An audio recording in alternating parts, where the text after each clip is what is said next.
Okay, let's go ahead and use some percent composition data to come up with an empirical formula.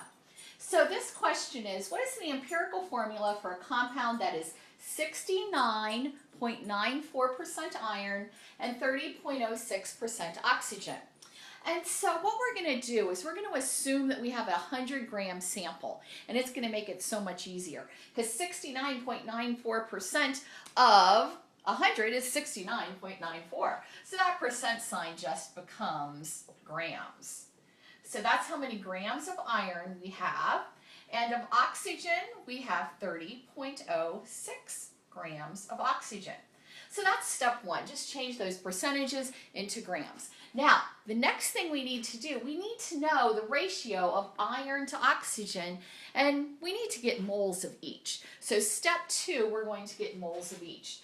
And by now, hopefully we know how to convert grams to moles with our good old dimensional analysis. A mole of iron has a mass of 55.85 grams.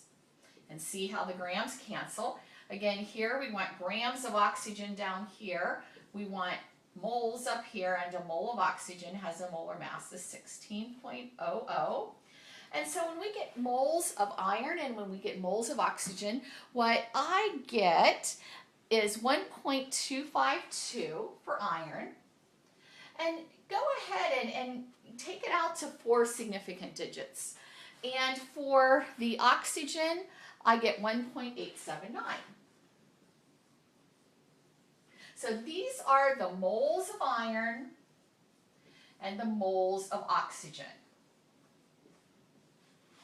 All right, so it doesn't look like it's a 1-to-1 ratio. It looks like we're going to have a little more oxygen than we have iron. The way we're going to figure it out, once you get moles, you look at all the numbers, like if we had had even more atoms, you look at all the moles that you have, and you divide everything by the smallest number of moles. So the smallest number here is 1.252, and so we'll divide this.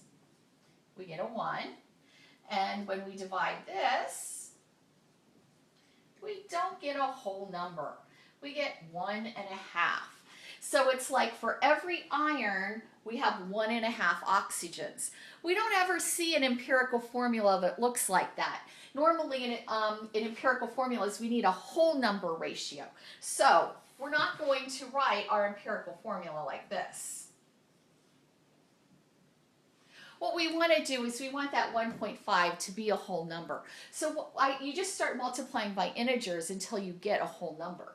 And 1.5 times 2 gives you a whole number, which is 3. So we have 3 oxygens. And remember, in chemistry, everything's fair. If you multiplied oxygen by 2, you better multiply iron by 2. Okay. So there is the correct empirical formula. So here are the steps if you have percent composition data.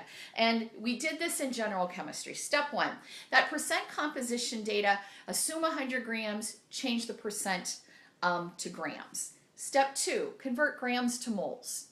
Step 3, divide everything by the smallest number of moles. If you need step 4, here it is. If you don't come up with whole numbers, then multiply all of those numbers that you did get by an integer until you do get a whole number, and treat everything the same. Can you name this compound? Iron 3 oxide. And that is the answer to our problem.